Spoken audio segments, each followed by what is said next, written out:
വേലി പാലത്തിന്റെ നിർമ്മാണം പൂർത്തിയായിട്ടുണ്ട്. നാളത്തെ രക്ഷാപ്രവർത്തനം എങ്ങനെയായിരിക്കുമെന്ന് കൂടി പരിശോധിക്കേണ്ടതുണ്ട്. ഷബീർ ഒമർ തത്സമയം ചേരുന്നുണ്ട്. ഷബീർ, ഈ പാലത്തിന്റെ നിർമ്മാണത്തോടെ നാളത്തെ പ്രവർത്തനത്തിന് വേഗത കൂടുമെന്നാണ് കരുതുന്നത്. നാളെ ഏത് രീതിയിൽ ഈ തെരച്ചിൽ നടത്താനാണ് ഉദ്ദേശിക്കുന്നത്?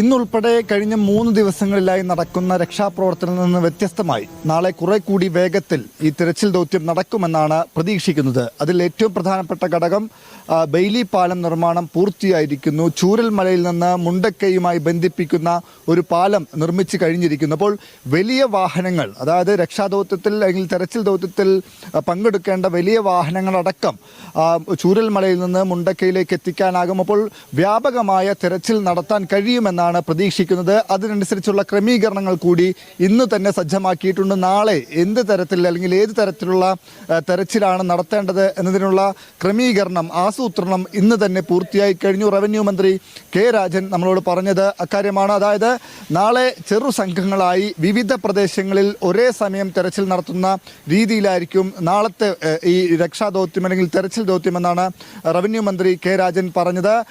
ഈ ചെറു സംഘം എന്ന് പറയുമ്പോൾ ഈ ഡോഗ് സ്ക്വാഡ് ചില സ്ഥലങ്ങൾ തിരിച്ചറിഞ്ഞിട്ടുണ്ട്. അവിടെ മനുഷ്യൻ കുടുങ്ങിക്കിടക്കാൻ സാധ്യതയുണ്ട് എന്നതടക്കമുള്ള സൂചനകൾ ലഭിച്ചിട്ടുണ്ട്. ഏതാണ്ട് 15ഓളം സ്ഥലങ്ങളാണ് ഇത്തരത്തിൽ തിരിച്ചറിഞ്ഞിട്ടുള്ളത്.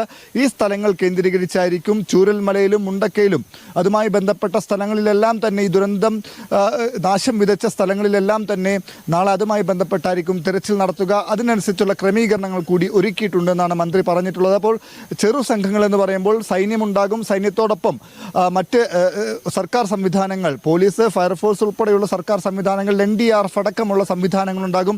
അവരെ സഹായിക്കാൻ സന്നദ്ധ സംഘടനകളുടെ കൂട്ടായ്മകൾ, അവർ അല്ലെങ്കിൽ നാട്ടുകാർ അടക്കമുള്ള ചെറു സംഘങ്ങൾ ഓരോ ഭാഗത്തും തെരച്ചിൽ നടത്തും. ഒപ്പം തന്നെ വാഹനങ്ങൾ കൂടി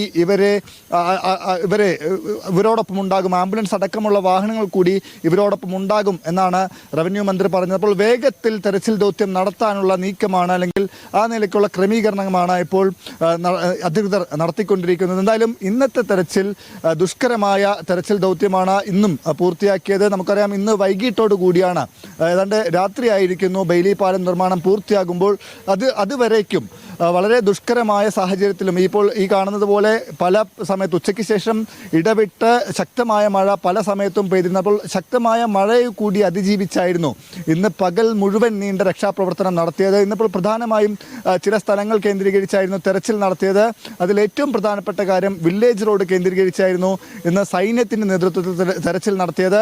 ഈ വില്ലേജ് റോഡ് എന്ന് പറയുമ്പോൾ ആ ഭാഗത്ത് കുറെ കൂടി അപകട സാധ്യതകൾ അല്ലെങ്കിൽ കുറെ കൂടി മൃതദേഹങ്ങളടക്കം കണ്ടെത്താൻ കഴിയും എന്ന് കരുതുന്നുണ്ട്. കാരണം അത്രയധികം മരങ്ങളും മറ്റ് ചെളിയുമെല്ലാം തന്നെ ആ പ്രദേശത്ത് വന്ന് അടിഞ്ഞിട്ടുണ്ട്. അപ്പോൾ ആ ഭാഗത്താണ് ഇന്ന് കാര്യമായ തെരച്ചിൽ നടത്തിയത്. ഇന്നും അവിടെ നിന്ന് മൃതദേഹങ്ങൾ കണ്ടെത്തിയിരുന്നു. ഇതുവരെ 50ഓളം മൃതദേഹങ്ങൾ ആ ഭാഗത്തു നിന്ന് മാത്രം കണ്ടെത്തിയിരുന്നു. അപ്പോൾ അവിടെ ഉൾപ്പെടെയായിരിക്കും നാളെ തെരച്ചിലിൻ്റെ ഭാഗമായി പരിശോധിക്കുക. അതോടൊപ്പം തന്നെ പുതിയ സ്ഥലങ്ങളിലേക്ക് കൂടി തെരച്ചിൽ ദൗത്യം വ്യാപിപ്പിക്കാനുള്ള സാധ്യത കൂടിയുണ്ട്. നേരത്തെ ഈ രക്ഷാദൗത്യത്തിന് അല്ലെങ്കിൽ തെരച്ചിൽ ദൗത്യത്തിന് പ്രതികൂലമായി നിന്നിരുന്നത് വലിയ വാഹനങ്ങൾ അല്ലെങ്കിൽ യന്ത്രസാമഗ്രികൾ ഈ ചൂരൽമലയിൽ നിന്ന് മുണ്ടക്കയിലേക്ക് കൊണ്ടുപോകാൻ കഴിയില്ല എന്ന പ്രതിസന്ധിയായിരുന്നുവെങ്കിൽ ഇപ്പോൾ ബെയിലി പാലം നിർമ്മാണം പൂർത്തിയായതോടുകൂടി അത്തരം വാഹനങ്ങൾ അല്ലെങ്കിൽ അത്തരം യന്ത്രസാമഗ്രികൾ അപ്പുറത്തേക്ക് കൊണ്ടുപോകാൻ കഴിയുമെന്നാണ് പ്രതീക്ഷിക്കുന്നത്. അപ്പോൾ ആ നിലയ്ക്കുള്ള രക്ഷാദൗത്യമായിരിക്കും നാളെ നടക്കുക. എന്തായാലും ഈ പെട്ടെന്ന് തന്നെ ഈ അപകടത്തിൽ ജീവിച്ചിരിക്കുന്ന ആളുകൾ, അതായത്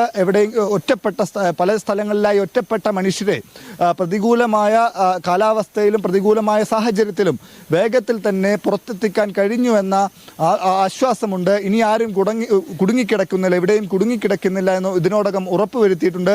അതിനുശേഷമാണ് ഈ കാണാതായവർ അല്ലെങ്കിൽ ഇതിനോടകം മരിച്ചു എന്ന് ഏറെക്കുറെ ഉറപ്പിച്ചവരെ കണ്ടെത്താനുള്ള ശ്രമങ്ങൾ നടത്തിക്കൊണ്ടിരിക്കുന്നു. എന്തായാലും വലിയ തരത്തിലുള്ള മരണസംഖ്യ കേരളം ഇന്നോളം കണ്ടിട്ടുള്ളതിൽ വെച്ച് ഏറ്റവും വലിയ ദുരന്തമാണ് ഉണ്ടായിട്ടുള്ളത് എന്നുള്ളത് തർക്കമില്ല. ആ നിലയ്ക്ക് മരണസംഖ്യ ഓരോ ദിവസവും ഉയരുന്നു എന്നുള്ള സങ്കടക്കാഴ്ച കൂടി കാണേണ്ടി വരുന്നുണ്ട്. എന്തായാലും നാളെ കുറെ കൂടി വ്യാപകമായ തിരച്ചിൽ നടത്തും. ഇതുവരെ വിവരം ലഭിക്കാത്തവരെ കുറിച്ച്, ഇതുവരെ കാണുന്നില്ല എന്ന ബന്ധുക്കളും നാട്ടുകാരും പറയുന്നവരെ കുറിച്ച് കൂടുതൽ വിവരങ്ങൾ നാളെ ലഭിക്കുമെന്നാണ് പ്രതീക്ഷിക്കുന്നത്.